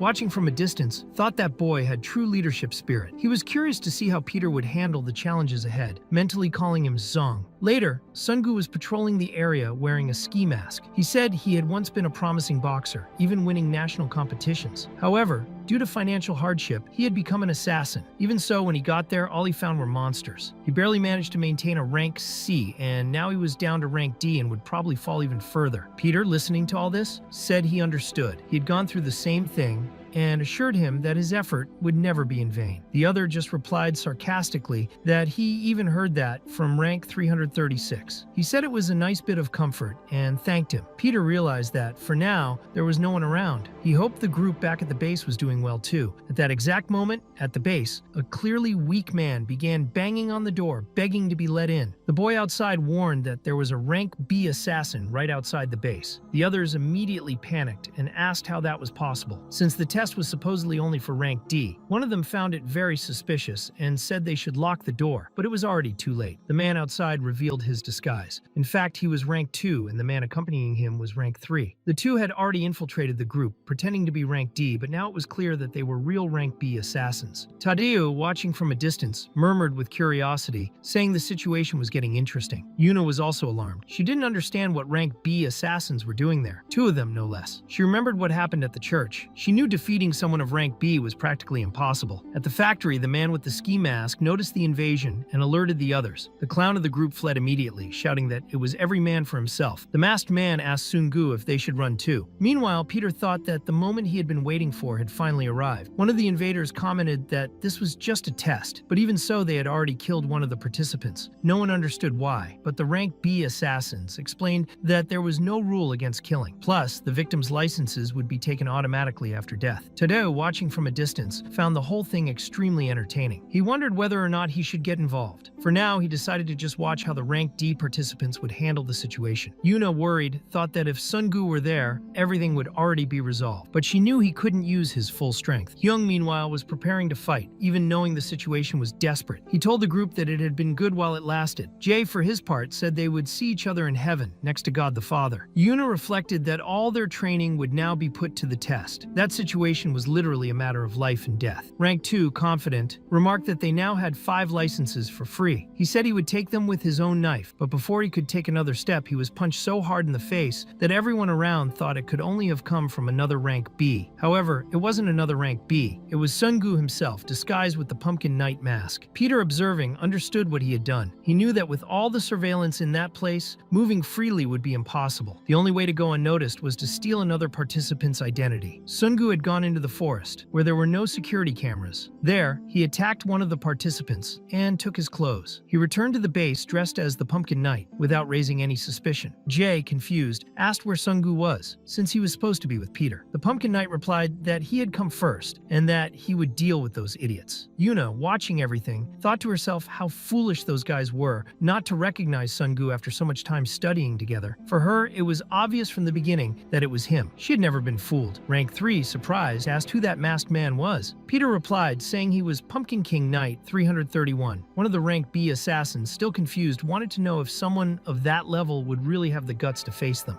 The others commented that no matter how good someone was at boxing, it would be impossible to beat a rank B. Hwarang thought none of that made any sense. Just like number 336, that so-called Pumpkin Knight didn't seem to be just a rank D either. His record wasn't anything special. He might have taken down a rank B, but that probably happened due to the element of surprise. Still, he seemed willing to fight openly. The crowd began to find it strange. They said the Pumpkin Knight had never shown such physical strength. Peter noticed there were a lot of people watching, and at that moment, he felt like he only had one option. One of those present, the rank B, asked if he was really a national boxing champion and said that in that case, he would beat him using only boxing as well. No one there knew that the masked fighter was actually Sungu in disguise. It was obvious that he would end up winning the fight, but to maintain the disguise, he needed to pretend he was losing. The rank B hunter seemed to be overwhelming the Pumpkin Knight with a flurry of punches. Hyung said he expected that. Jae commented that next time he shouldn't act so tough, but Nan began to suspect something. He thought something was wrong because Sungu would never get beaten like that. Hwarang was also surprised. That caught him off guard and made him rethink his judgment. Still, he concluded that if the Pumpkin Knight was enduring that way, then he had to be at least a rank A. As he fought, the rank B believed he was landing his punches, but felt something was off. Yuna observed that after taking so many hits, he should have fallen a long time ago. Hwarang explained that the masked man was great at bluffing, and that everyone should pay close attention. He made it look like he was being hit, but in reality, he moved in the same direction as the punch, as if he were reacting. This technique is known as head roll, a classic boxing move to fake getting hit. The audience started finding it all strange. The rank B was completely exhausted, but the one who looked like he was getting beaten was the Pumpkin Knight, which didn't make sense. The rank B began to lose control and thought it was impossible, that the masked man had to be incredibly lucky. However, in what seemed like an awkward moment, the Pumpkin Knight accidentally stepped on his opponent's foot and hit him in the face with his elbow. The opponent fell to the ground, slipping, and was declared the winner of the fight. The defeated man, not understanding what had just happened, wondered how that was even possible. Yuna realized that the blow had been precise. The brothers commented that he had probably won the championship in a similar way. Hwarang, on the other hand, was impressed. He realized that despite pretending to be clumsy, he had dodged all the attacks with perfection, something not even world boxing champions could do. No one there had noticed, but the man in the pumpkin disguise had struck the enemy's temple with surgical precision. That was certainly no accident. The defeated rank B wondered if he had really lost to a rank D, and without thinking twice, ran off and disappeared. Immediately, the other participants ran to try to steal his licenses, as expected. Sungu realized that wasn't even the main issue. The test had barely begun, but they had already accumulated many licenses. That indicated they might be hiding something. Soon after, the brothers arrived looking downcast, saying they had very few licenses. As expected, Sungu shared some of his with them. He also offered one license to Harang, who declined, saying he didn't need it. In truth, what he wanted was something else. He asked to fight Sungu. Yuna said the conflict was already over, and that they should join forces from that point on. Jay commented that it would be an exciting fight to watch. Harang then proposed a bet. He suggested using the licenses as a prize. He said that if he could even touch a single hair on Sungu's head, he would win his license. He asked what he thought about that. Peter, sensing the rising tension, thought it might be better to just hand over the license. The mood among them grew heavier. Young said it was thrilling, but Peter, observant as always, noticed something odd. Since they met, that guy had not used his arms. Harang said that his style, Shang, was very confident, and asked what the other thought. He said he could use boxing, weapons, or whatever he wanted. However, right at that moment, the factory area was declared a restricted zone. Staying there for more than 5 minutes would result in disqualification. Harang complained, saying they had interrupted him again. He thought it was a shame and suggested they continue the fight later. Suddenly, the pumpkin knight vanished, and Sungu reappeared as if nothing had happened. It was, at the very least, curious. Young teased him, saying he was a weakling who always hid. He pointed out that they had just fought 2 rank B opponents. Yuna, impatient, thought they only knew how to watch like idiots. Sungu stepped in and asked them to stop. He said they couldn't keep moving forward together like that. He had brought supplies for everyone and wanted to share them with the group. Hyung commented that he understood the usefulness of the flashlights, but wanted to know what that rubber ball among the items was. Sungu replied that he had no idea. The organizers had scattered these supplies all over the island. He explained that if they stayed together, they wouldn't be able to find many hidden items, so they needed to split up and search. Naturally, he stayed with Yuna, who already knew he was truly strong. Yuna noted that the supplies seemed to have been placed there to increase competitiveness, but Sungu said there was an even bigger problem. The organizers were expanding the restricted zones and reducing the safe camping areas. That strategy would force all participants to gather in the same place to fight, creating a true battle royale. If that continued, Peter would have to fight too. Yuna then asked him to stop for a moment. She said she was smelling something very strong. Following the scent, she found a bag completely full of food. She said they would take everything and later share it with the brothers. Sungu, surprised, asked how she had managed to smell packaged food like that. He joked that with a nose like that, she would never go hungry. Then he asked if the others in the group were doing well. In fact, they had found great supplies. For some strange reason, the 2 of them were wearing dresses, but before they could understand the situation better, everyone heard gunshots. They were firearm shots. Yuna remarked that such a thing should not exist in that place. Sungu replied that it seemed others had also found hidden supplies, including weapons. He told Yuna to hide while he went ahead. When everyone entered the island, they had surrendered their firearms. If only the rank B participants had received the hidden weapons, no one knew what could happen. Sungu had always suspected that this wouldn't be a normal test, but now he was certain that he had to stop whatever was about to happen. He had no idea what Raphael was planning. Along the way, he found the corpses of other assassins. That confirmed once and for all that this was not a normal test. Elsewhere, Tadeo commented that there were no old men around who could be the real Peter. He said there were 2 interesting people, but in the end, it was better to head back. Raphael asked if Tadeo would not regret it. He said things were about to get even more fun from that point forward. Tadeo would understand once he got there. Meanwhile, Yuna came across someone wounded by a gunshot. It was the test's narrator, who, seriously injured, warned her to run immediately. He explained that this was not a simple elimination test. Everyone there was going to die. Tadeo, intrigued, asked Raphael what he meant by that. Raphael answered bluntly. He said he would kill all rank D participants, and if by any chance one of them survived, it would be Peter. The narrator tried to say that reinforcements were on the way, but was killed shortly after. In the forest, an assassin appeared in front of Yuna and said he did not expect to find such a beautiful girl there. It was Hei Shin, a rank B disguised as a rank D. Yuna asked if he was the one killing people around there, even during a rank D test. Hei Shin replied that he did not care about that. He said he didn't care about licenses, that he would kill everyone, but that he would not kill Yuna. Instead, he intended to take her with him. Yuna, disgusted, thought there was something deeply wrong with that pervert. She wondered if she could face him alone. Hei Shin, watching her, said that at that rate, he would end up falling in love. As he launched himself at her,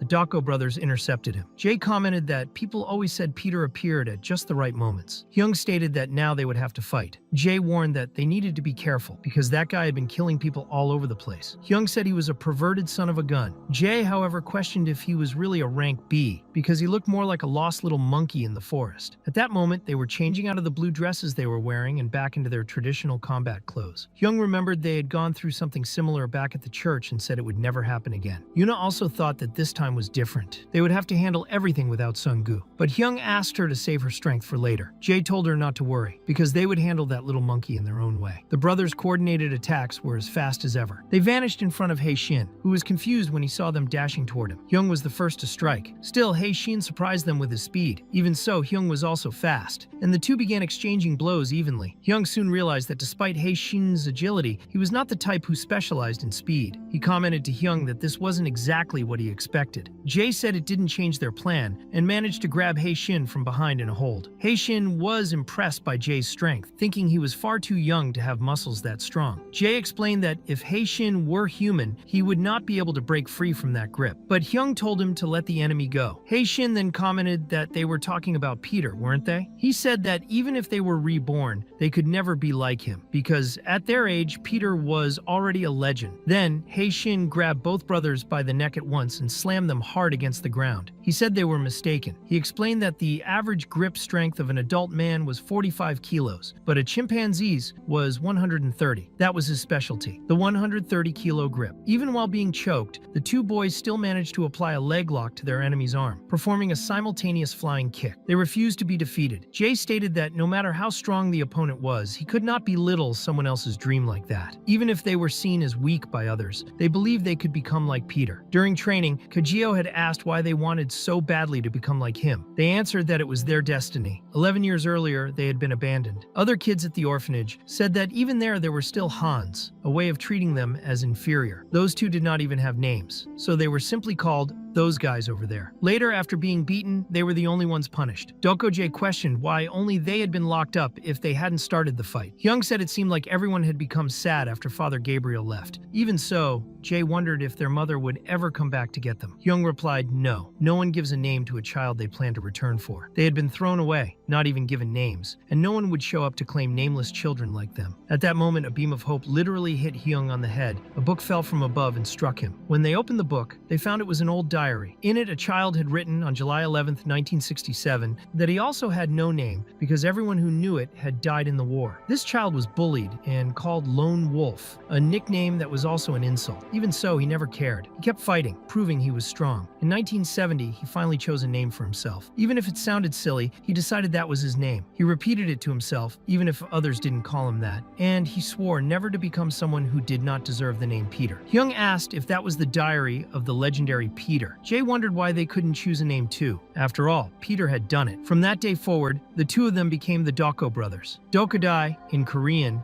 meant lone wolf. Hyung-jae meant brothers, and so the names Doko-jae and Doko-hyung were born. They explained the whole story to Kagyo, who acknowledged that it was a beautiful story. Even so, he said they could not become Peter, because that did not suit them. But if they became one instead of two, maybe it could be possible. Later, Kagyo simply tied the two together and began a hellish training session. They complained until Kagyo said they could kill him if they didn't like his methods. Doko-hyung then said it was great, wonderful. Their training had been insane. They climbed mountains without any equipment, got beaten up by Kagyo, and had to urinate, defecate, and bathe together while still tied up. Kagyo said that even pooping together would make them become one. Meanwhile, Hae-shin wondered how those damn Han dared to do something like that. But at that moment, he felt bloodlust like never before. Still, to him, it didn't change a thing. They were still just rank D kids. Yuna thought she was now alone with that pervert. What could she do? She had nothing in her hands. But of course, Hae-shin had already noticed her presence. When he turned around, he took a direct hit to the face. Hae-shin wondered where that had come from. There were no weapons in that place. He soon realized that her adaptability was impressive. She had created her own weapon using supplies scattered throughout the forest. He remarked that even with that doll-like face, apparently those two boys had been trained by an apostle, while she might have been trained by Peter himself. Yuna, however, said she had not. When Hae-shin thought Yuna didn't stand a chance against him, she began to release an aura far greater around her. That aura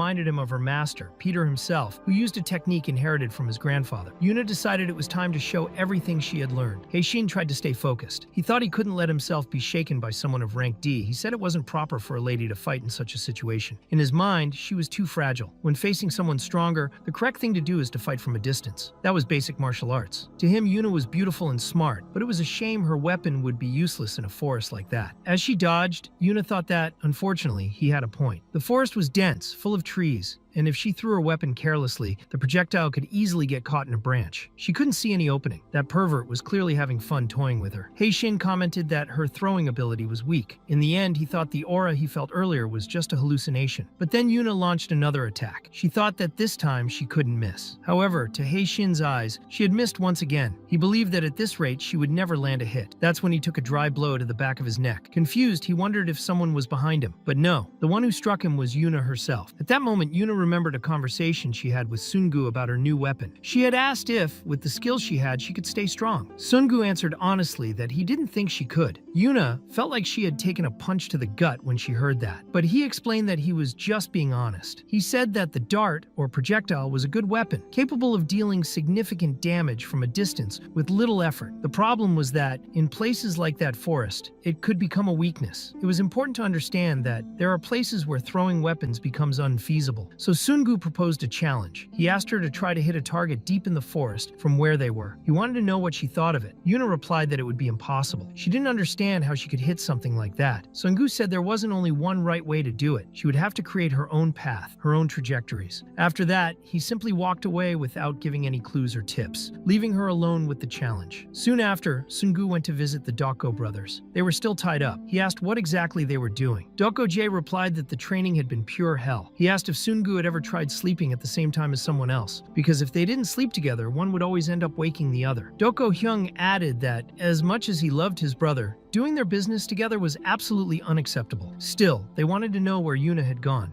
While they were only sleeping 3 hours a day, she was probably resting peacefully somewhere while they were suffering. Sungu explained that Yuna was probably not sleeping but dreaming of becoming stronger. And he was right. Yuna was trying every possible way to hit that target. Even giving her all, she couldn't do it. There were many obstacles, and that prevented her from reaching her goal. Still, she didn't give up. She knew that without effort, she wouldn't get anywhere. After countless attempts, she realized there was always a block. There was always something preventing her from hitting it. But even exhausted, she had an insight. She thought about that word, block. Yuna looked at an abandoned pool table and suddenly understood. She realized that Sungu had been giving her hints the whole time. He had been guiding her reasoning so that she could discover the right path on her own. Heishin, furious, said he didn't know how she had done that, but now he would stop playing around and kill her. At that moment, Yuna remembered the training. Sungu had explained that aiming was like walking through a maze. In the beginning, a person gets lost, and if the environment changes, a new maze appears. But that was no reason to give up. It was a necessary process to achieve accuracy. Because of the obstacles, the hit wouldn't come right away, but all it took was to trust her own eyes. The secret was to keep eliminating the wrong trajectories. Eventually, the right path would reveal itself clearly. And when that happened, the battlefield would stop being a trap and turn into a stage. And that's exactly what happened. Yuna was now putting on a real show. She used the forest trees to make the dart bounce, tied the cord around the trunks to further boost the speed, and at the right moment, the projectile ricocheted straight into Heishin's head. Only now did the enemy realize how screwed he was. Doko-J, watching, said Yuna was amazing. Doko-Hyung commented that maybe it had been luck, but even so, it was impressive. Heishin, annoyed, reminded them that they were all just rank D. He struggled, but ended up being held down by the Doko brothers. They knew they couldn't hold him forever, but it was enough to keep him still long enough for Yuna to finish him. On the next shot, Yuna missed the branch. The attack seemed weak. Heishin laughed and said he would now tear her to pieces. But soon after, he realized he was wrong. It was a trap. The hit was different. Yuna asked if he had ever heard that using the speed of one's own fall in an attack could result in more force than a car crash. And with a powerful kick, she launched Heishin to the other side of the forest. In the end, Heishin Dikin was completely knocked out. The Doko brothers, messing around, dressed him in a blue dress just to make fun of him. They were overjoyed. They said they had finally defeated a rank B. It was unbelievable. But Yuna stayed grounded. She remembered it had been 3 against 1. That alone wouldn't be enough for a promotion. They still needed to find Sungu. However, before they could do anything anything, another assassin appeared. He said they didn't need to worry about Sun Gu since they would all die right there. It was Shu Wei Zhou, the other disguised rank B who had gone unnoticed by everyone. No one had sensed his approach. He said they would never defeat someone like him, unlike the idiot they had beaten earlier. And to show he wasn't joking, he shot directly at Yuna's weapon, destroying the projectile. Shu Wei Zhou stated that he always aimed to kill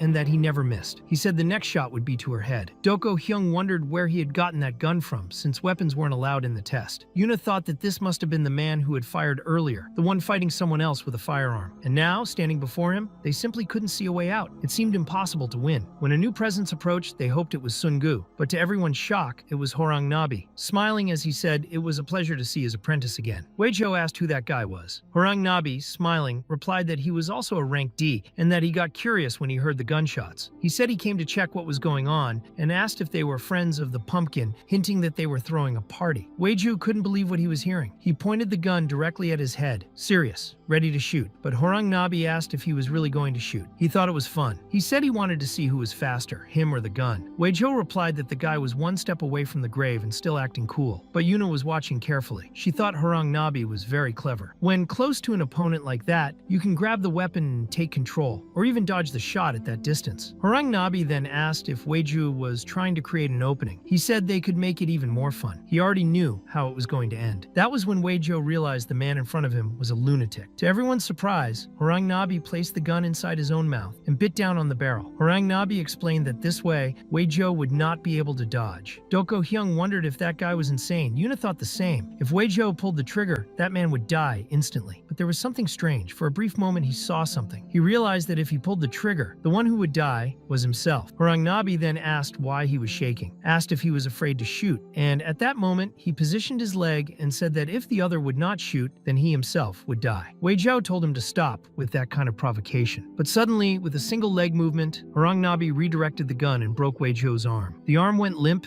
and useless. Yuna wondered what she had just witnessed. Horang Nabi calmly told them to relax. They were making a fuss over a broken arm. He said the other arm was still intact, wasn't it? Wei Zhou, furious, started shooting with his left arm, but Horang Nabi stood still and not a single shot hit. He commented that it was terrible. How had he missed all 26 bullets? Wei Zhou didn't understand. He asked how someone from rank D could do something like that. Horang Nabi replied that it was simple. When you shoot with only one hand, your hit rate drops by half. But if your opponent is him, the hit rate drops to 0. His next kick was so fast that not even the other three could see it. And it was not just a kick. He struck so many times in 1 second that Wei Zhou collapsed, practically dead. And Horang Nabi, with a mocking tone, asked why he had fainted so easily, said he should have eaten more rice and beans. Yuna concluded that this man was, without a doubt, just like Sun Gu. His skill was not that of a mere rank. Then, from the ground, Wei Zhou spoke with difficulty. Now he remembered. Horang Nabi had changed a lot, but he could never forget him. He asked what he was doing there. Once that man had made the entire continent tremble. He was known as the god of Column. Then, the explanation began of what happened in the past. One day in the underworld of Kowloon in Hong Kong, there was a place where no one came out alive. Not even the highest authority of that country could escape. It was total chaos, a land of anarchy. At that time, Wei Zhou was still part of the Black Serpent sect, and they were trying to invade and take over that territory. But as they planned the invasion, a beggar appeared and asked if they were sure they wanted to enter Kowloon. Everyone thought the same thing. If I conquer this place, I will reach paradise. But the truth was much crueler. It was like moths flying into the fire, unaware that they were heading toward death. Wei Zhou back then mocked the old man and asked if he wanted to be the first to die. But when he saw the beggar's face, he froze. The man was missing one eye, had many teeth gone, and was still alive. He simply said they should pray to the heavens. He hoped that at least one of them would survive. Wei Zhou began to observe the situation carefully and wondered why that man looked the way he did. Then he realized it would have been better to run away at that moment. When the members of the Black Serpent organization entered the place, they noticed there was no one there. Many said the place was a den of demons, but until then it had seemed like just a rumor. However, they found only one person, dressed in martial arts clothes. This man, calm and confident, left a clear warning. He would only speak once. If anyone dared to touch even a speck of dust in that place, they would all die. Watching from afar, Wei Zhou thought that man could only be the legendary god of Kowloon and wondered why someone so powerful would appear so exposed in front of so many armed men. The leader of the Black Serpent ordered Weizhou to count the targets and lead the attack. When everyone opened fire at the same time toward the supposed god, they created a massive crater of destruction. Confident, the leader told them to stop wasting ammunition. He believed the enemy was already dead, and there was no longer any need to damage the area, since they would now live there. But as the smoke began to clear, they realized their men were being brutally defeated one by one. The strikes from that man were so powerful, they ripped out organs and pierced through bodies with ease. The leader demanded that the attacker show himself, promising to turn him into a bullet-riddled corpse. However, his own weapon, an AK-47, was sliced in half with a single motion. Standing before them was the true god of Kowloon. Weizhou could not comprehend what was happening. Those men were the elite of the Black Serpent, trained to kill, but they were being destroyed by a single man who appeared to be unarmed. But that was a mistake. The god's body was the weapon. Then, with a single kick, he split the leader of the Black Serpent in half. Angel, terrified, dropped to his knees and begged for his life. Tadiu, watching the scene, told him to go back and deliver a warning. Anyone who entered the underworld of Kowloon would leave with their limbs torn apart. Still in shock, Weizhou tried to carry his leader's body out. He thought there might still be life in him, since he had only been struck with fists and kicks. However, when he touched him, he realized his boss was completely destroyed inside, like a puppet without bones. Trembling, Angel said they had no choice but to pray that they would not be the next ones chosen by the god of Kowloon. He did not know why that deity was there, but he was sure that soon that island would become a living graveyard because of him. Meanwhile, in the VIP relaxation room of Gloria, Raphael was receiving a soothing massage when a notification arrived. The vital signs of the rank B assassins were being cut off. Raphael, calm, said that this was expected. He knew Tadiu was not responsible. In that case, it could only be one person, Peter. He then ordered them to bring all the security footage from Death Island. He wanted to see everything with his own eyes. At the same time, 2 rank D assassins were trying to escape. Among them was the same clown-like figure who had been seen earlier at the factory. Then,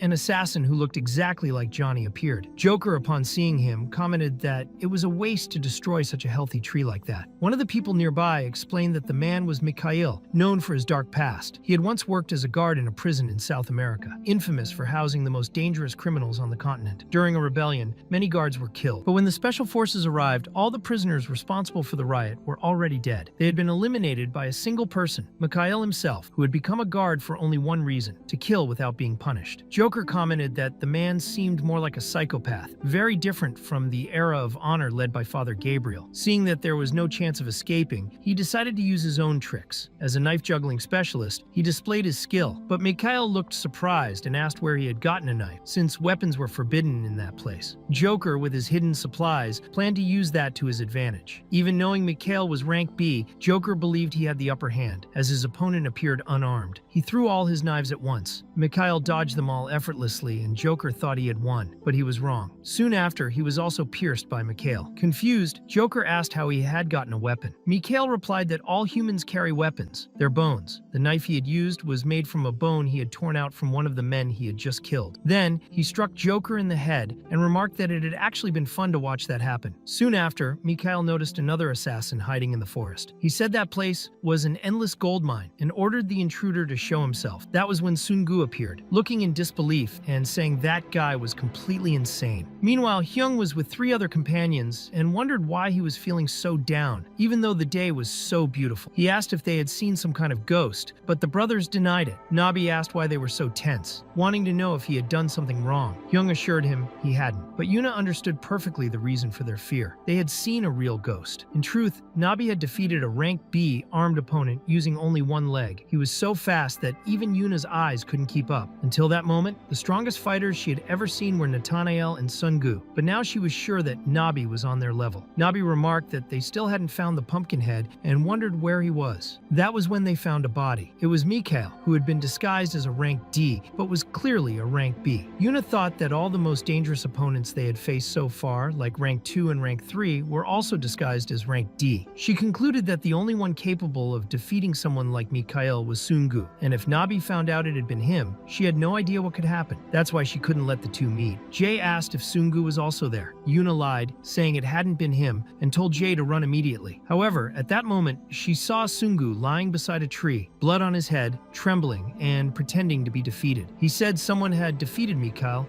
and had already left the area. Hyung, analyzing the situation, concluded that it looked like something the Pumpkinhead would do. He said he had probably crushed Mikhail's skull with his boxing punches. Yuna, on the other hand, was irritated by the whole situation and said they needed to leave that filthy island as soon as possible. Even so, Nabi remained suspicious. He wondered if it had really been the Pumpkinhead who did that. After all, he was just a boxer. He didn't seem strong enough to break the skull of an enemy of that level. Then he ordered everyone to stop and asked if the four of them could see the traces around them. Nabi observed the area and began calmly analyzing the evidence. There were fallen leaves on the ground, a trail marked among them, a visibly broken ankle, a chip torn from a tree, and the victim's skull completely crushed. To him, everything made sense. It was just a matter of putting the clues together. The victim probably ran to attack someone. The stride was wide and clumsy, which indicated he had underestimated his opponent. At the moment he stepped forward, the other fighter responded with a kick so powerful that it left a trail through the dry leaves and broke the victim's ankle. Then he used the tree for support, jumping to gain momentum, and when he touched the trunk, he chipped a piece off. He came down with full force, delivering a punch that completely caved in the victim's skull. Nabi then concluded that this sequence of movements was not boxing. It was an execution technique. Someone had used redirection of force to hit the right points and cause fatal damage. It was something designed to kill, something the Pumpkinhead would never do. It was someone else. Turning to Sungu, he asked if that wasn't the case. But Sungu remained silent, completely covered in blood without saying a word. It was at that moment that a loud sound echoed through the forest. The gong rang. Everyone heard screams and ran toward the source of the noise. When they arrived, they saw several Rank B assassins killing the Rank D participants who were trying to flee the island. All of them were direct subordinates of Raphael. Yuna immediately realized the problem. More than 20 Rank B assassins were gathered in that place. She told Sungu they couldn't stay there, but when she turned around, she realized he had vanished. The brothers then tried to calm the situation, asking to talk. They explained that they were only there to conduct a test and had nothing personal against anyone. They stated they were just following orders to eliminate all the Rank Ds. Yuna felt there was no way out. The island was a trap. She wondered where Sungu could have gone, but soon had her answer. He appeared wearing the pumpkin head mask. She thought the only way to fight so many Rank Bs without drawing attention was to act like the pumpkin, in quotes. But she also knew that even if he won, he would end up attracting the attention of one person in particular. And so she asked herself, what should she do? The Rank B assassins who were there mocked him, saying he was the lucky guy who had been eliminating other killers, but now he would face 20 at once. They said that no matter how confident he was, he stood no chance against all of them. Peter Hidden was watching the scene and thought the enemies were right. There was no way to win that fight without raising suspicion, but he was surprised by the arrival of Nabi, who appeared beside him and declared they could face it together. Peter was stunned. He wondered what Nabi was thinking. Nabi, in turn, asked if he wasn't curious to see who would come out victorious in a 2 versus 20 fight. Peter knew that man worked for Raphael, and so he couldn't understand why he was helping. Nabi replied that it seemed like he was confused. He said if Peter wanted to know, he just had to ask directly. The truth was simple. He was helping because he thought all of it was fun. Hyung protested, saying that at this rate they were going to die. Jae also spoke up, claiming it was impossible to defeat so many Rank B assassins. Yuna, for the first time, silently agreed with Stoko. No matter how strong Nabi was, they were in a life or death situation. And on top of everything, there were surveillance cameras. She knew Sungu couldn't use all his power there, which meant Nabi would have to face the 20 alone. It was unthinkable. At that moment, one of the assassins, a guy in a beanie who always had a cigarette in his mouth, mocked them. He asked where all that confidence came from. He said they had no idea what they were getting into. He claimed that place was a beach and called the others idiots. The brothers were confused. They asked, "What do you mean?" Everyone knew it was a beach, but clearly there was something they didn't know. Yuna told everyone to shut up. Meanwhile, Peter was reflecting. Deep down, they were right. That environment was a much bigger problem than the number of enemies. The beach represented a significant disadvantage. On sandy ground, physical performance was reduced, as if every movement had only half the strength it would have on solid ground. That happened